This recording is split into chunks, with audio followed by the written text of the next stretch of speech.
الرحيم الحمد لله رب العالمين waxaan asxaabay maanta qaadan doonaa cashirkeena saddexaad oo ku saabsanaan doona sida ugu fudud ee aad mobil ama simi card qof kale u dhageysan lahayd iyo saad ku ogaan lahayd kaaga in la dhageystay iyo saad isaga xidhi lahayd ayaan ku qaadan doonaa insha Allah bismillaahi kariim.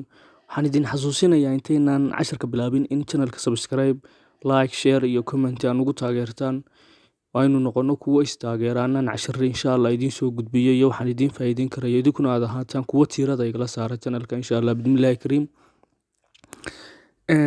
waxaynu qaadanaynaa cashirkeena si toos ah guda galaynaa. Phone-kaaga ayaa tegaysaa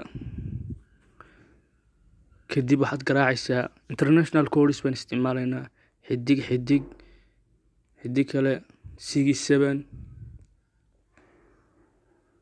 xidig tusaale ahaan lambar ka mid ah lambarada asxaabtayda ayaan tijaabin doonaa insha Allah bismillaahi kariim. tijaabin doono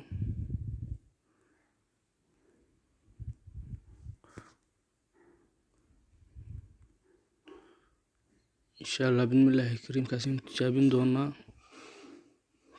tijaabin doonaa call forwarding when BC registration was successful. waa lagu guuleystay in kaarkan dabagal mar walba mashquulsan yahay message ama la hadlayo in la ogaado la socdo waa lagu guuleystay. haddaba sidaan ku ogaan karayaa kaarkaygii in la dhageystay insha Allah bismillaahi kariim waxba kama fogaantii waxaad taabanaysaa xidig 4 gees 6 7 4 gees waxaad ku dhufanaysaa kaarkii aad ka shakiday in lagaa dhageystay.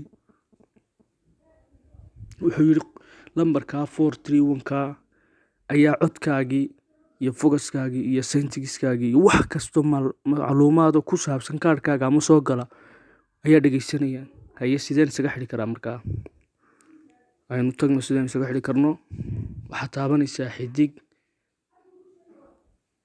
4 gees 6 7 4 gees waxaad ku dhufanaysaa kaarkaagii si toos ah ayaan isaga xidhay.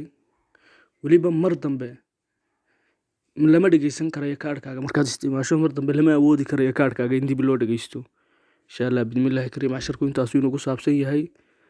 subscribe, like, share iyo comment ayaan idinka codsanaynaa idinkana insha Allah bismillaahi kariim. casharada dambena si taxana ayaynu ugu socon doonaan.